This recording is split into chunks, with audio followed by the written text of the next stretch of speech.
Turn to the people around you. Say whatever you want to say, but introduce yourselves. Make sure you know them. Shake a hand. If it happens to be a parent of yours or a spouse, don't do it. Make sure you know everybody that you're sitting with.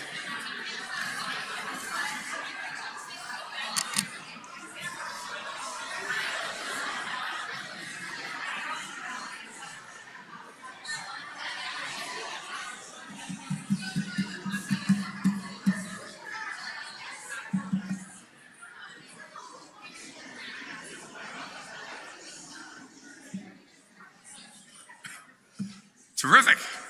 Don't get too friendly. My father, Oliver Shalom, used to say, the mind can only absorb what the tuchus can endure. The length of the sermon is guided by his statement. My father's friend, or wrong. See, I started, the first three words are wrong. My friend's father, Henry Lynn, a Jewish German lawyer who was studying to, get this, enter the German diplomatic corps in 1938. Changed his name to Lynn from Liechtenstein so it wouldn't sound so... Thank you very much. After Kristallnacht, Henry managed to leave Germany, not knowing where he'd end up. Israel, maybe? United States, maybe? But ended up here. He begged his father to leave Germany with him. And his father refused, saying he'd rather die in Germany. But from the Theresienstadt concentration camp, Henry's father begged Henry to get him out. It was too late. He died at Theresienstadt.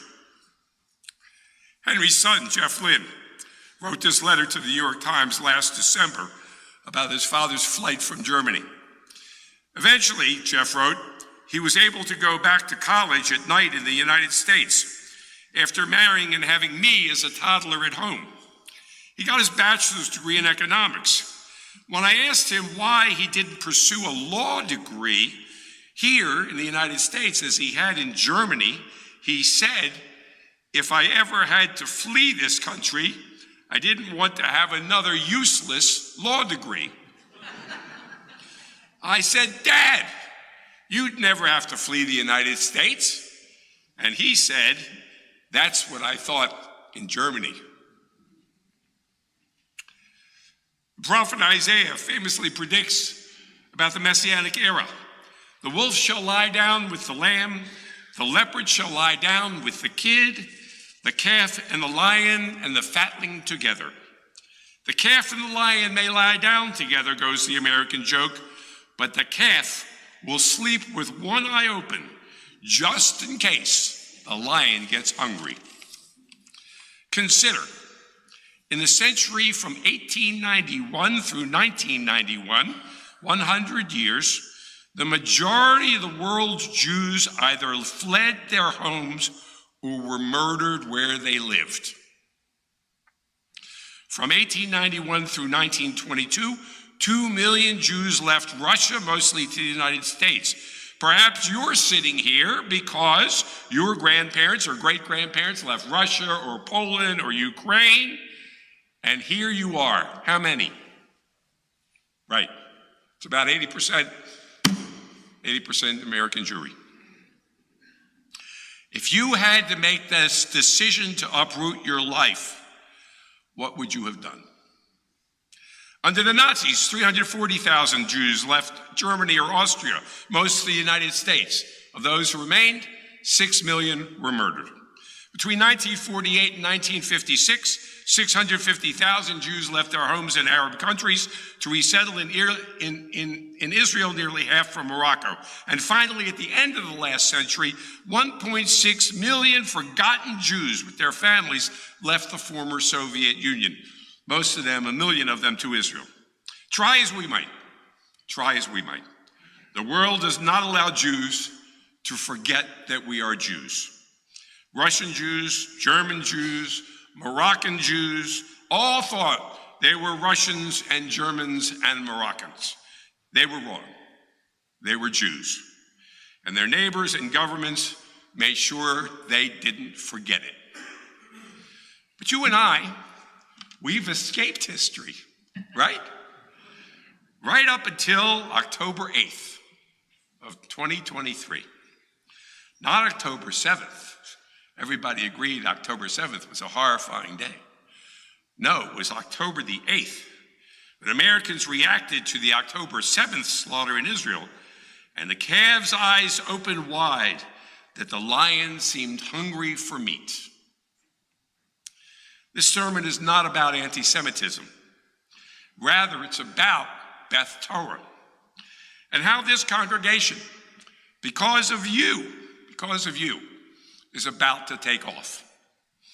But our world has changed, and we are changing along with it. And that's why this congregation has a great future. I'll explain why. But first, a word about where we are now. The Nazis merged modern bureaucratic industrialism with good old-fashioned scapegoating of Jews, and nearly 6 million of our brethren were murdered in what Hannah Arendt termed the banality of evil. Old murderous anti-Semitism Nazis merged with modern, unemotional industrialism. I got a secret for you. Ready? Did you know that Jews control the weather? It's true. I was told this at ordination. The Jews control the weather. And Hurricane Helene and Milton. Obviously, we caused the hurricanes. We named them after our grandparents.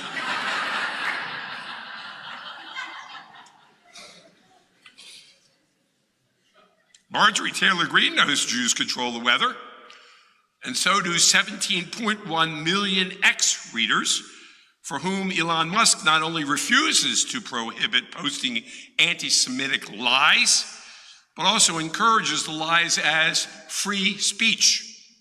Yeah, free speech. The lion is getting hungry. We've seen this picture before. On the political left, we all know about anti-Zionist, anti-Jewish, anti-Israeli demonstrations on college campuses.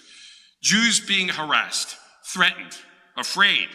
Professors calling Israel a colonizing state, and people demanding Israel be erased off the map. Heinous acts against Jews are legitimized by associating Jews with Israel. Israel kills Palestinians without reference to the national self-defense after the murder of Jews or to the fact that American Jews live here 6,000 miles away. The best we can say is that just as in pre-Holocaust Germany, predicting the future without a crystal ball is nigh on impossible.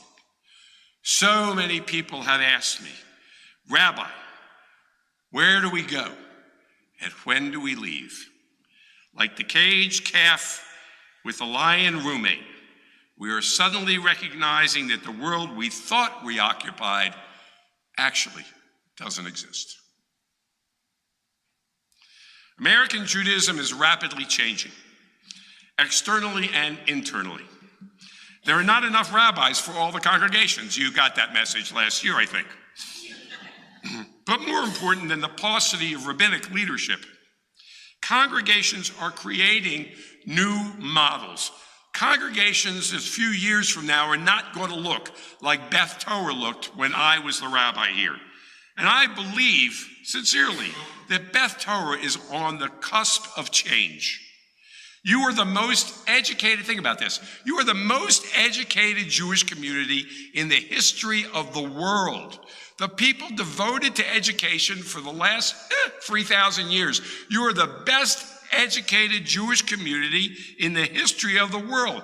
Everybody here has expertise, it seems, in something. For God's sake, my mechanic is a Jew.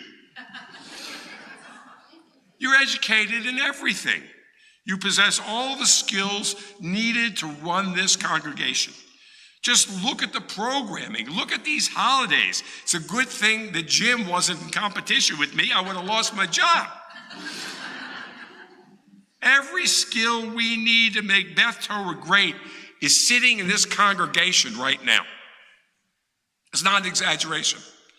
You're sitting here right now. So I'll tell you why I want to explain this to you, because I want you to invest in your future. We pledged, we are the community we need. Makes me cry.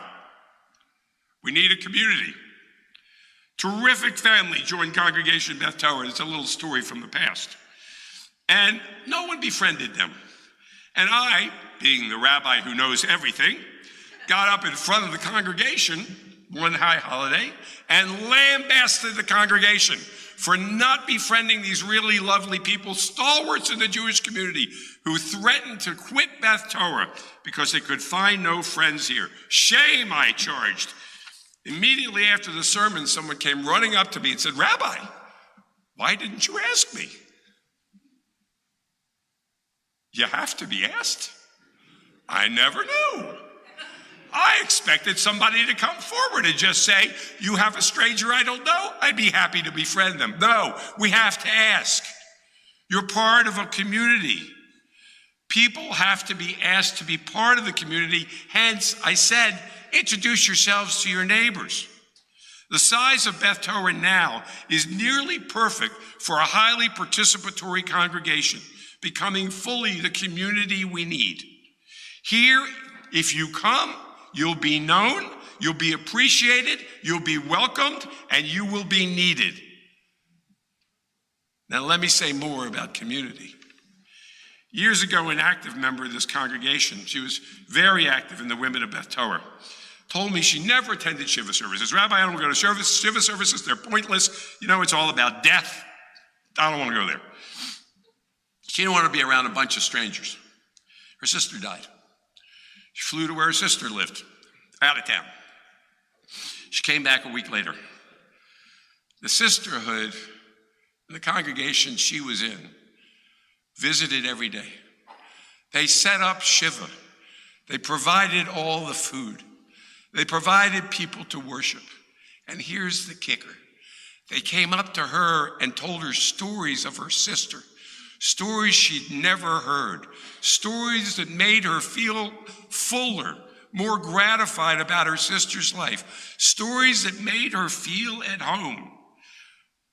She said to me, "Rabbi, I was wrong. Shiva's important. I don't know that I could have gotten through this without going there for Shiva." Providing for Shiva is one path forward for Beth Torah. That Allah provides an opportunity for community for all. A member of Beth Torah said to me, "I had my name on the Misha Beirach list marked for 3 years. Not a single person ever called me." If you're on this list, you'll be told at least once a month, find out how you're doing, by another member of the congregation. Why? Because we care about one another. That's why we're members here.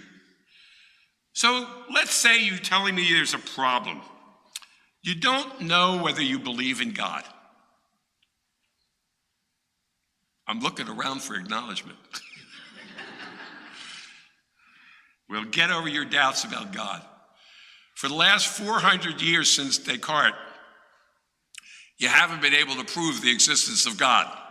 Nobody is sure about God, not even people who say that they are. But think about this. You weren't absolutely certain of love, but you got married anyway, maybe more than once. You weren't absolutely certain about children, but you had them anyway.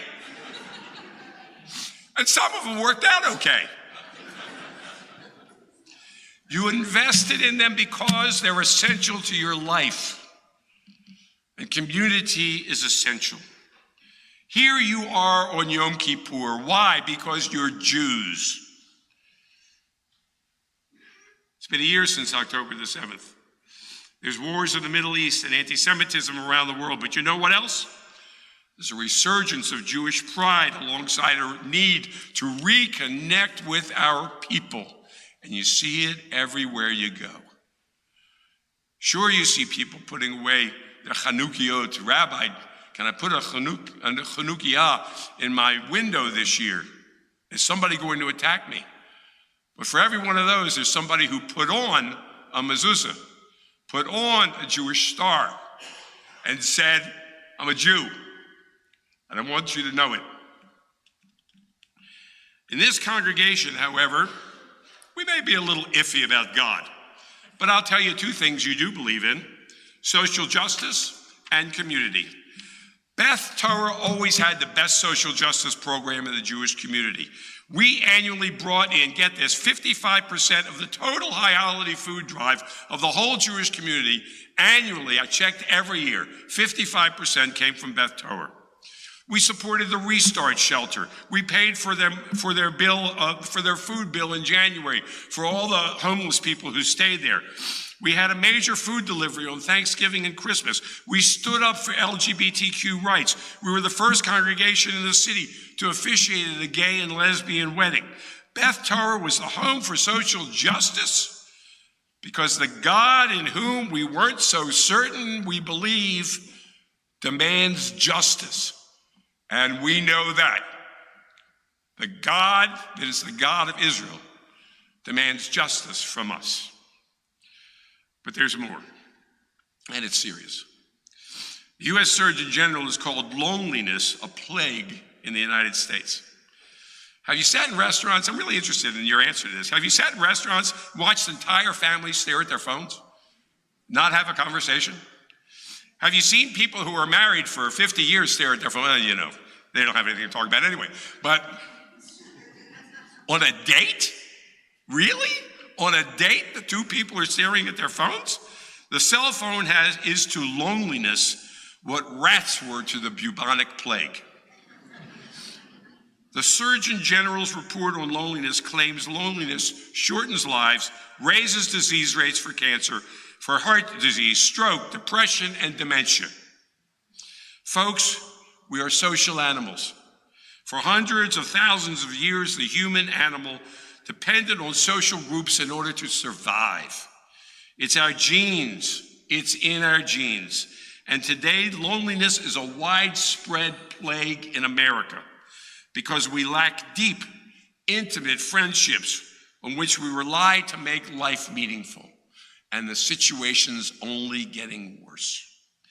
Frankly, what really gets me, though, is the widows and widowers, the divorcees and the never marrieds, who after the age of 50 search for partners, who come to synagogue searching for friendships, and too often report crying in the middle of the night in loneliness and in grief.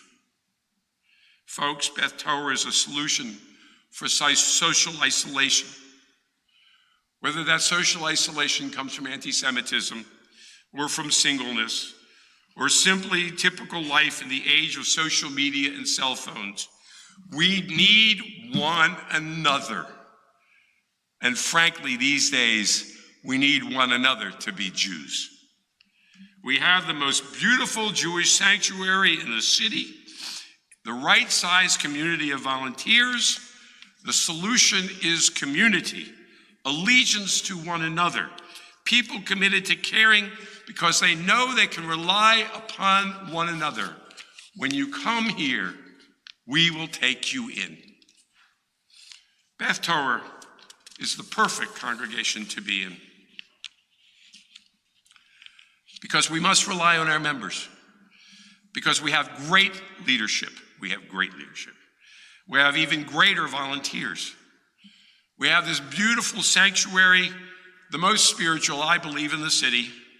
Here you have people who take you seriously and can be relied upon to hear your story, believe your story, and whom you can trust. You need Beth Torah, and Beth Torah needs you. But this is a congregation in process. It hasn't completely arrived, but it's taking part in the remaking of American Judaism. I know there's a current issue with some rabbinic services, but obviously worship and programming are great here due to the fabulous Leslie Zucker and Damian Timms, and I guarantee the rest will follow in its path. You are shipmates on a great voyage, on the way to a new American Judaism. Smaller congregations, higher rates of participation, using more congregant skills, more involvement in Judaism, closer to one another, frankly, less expensive for the average person, but we're going to need big donors. A real community in which people rely confidently on one another. So what's your immediate role in this ship sailing forward? Put on your calendar to attend at a minimum one Shabbat service a month. Come, eat something beforehand, stay for a little worship, and leave. Nobody's going to notice you're gone. Maybe that's not the way I should have put that. Okay? Come at the end, say Kaddish. Okay? Have a little snack. Greet people. Call your friends. Bring them with you. Go out to dinner afterwards. The point is, this is your community. This is the community where we check in because here's where we know one another. Volunteer for one activity. A small group. Be a Shabbat greeter. Attend a course. Take a course. Is it for the content? Sure. But it's so you'll know other people here. That's the real issue. To be a community in, frankly, difficult times. Not every issue is yet resolved. I'm not going to pretend that they are, but they will be. Have a little faith. The leadership here is tremendous. They're doing such a job. We'll get there together. When we do, you'll rejoice with friendships new and old, people on whom you can rely, a synagogue to celebrate life events and to mourn family losses. You will enrich your souls. You will perpetuate Judaism in Kansas City and the United States. And you will keep the wolf at the door because together we are strong as we have always been. Can you hear that?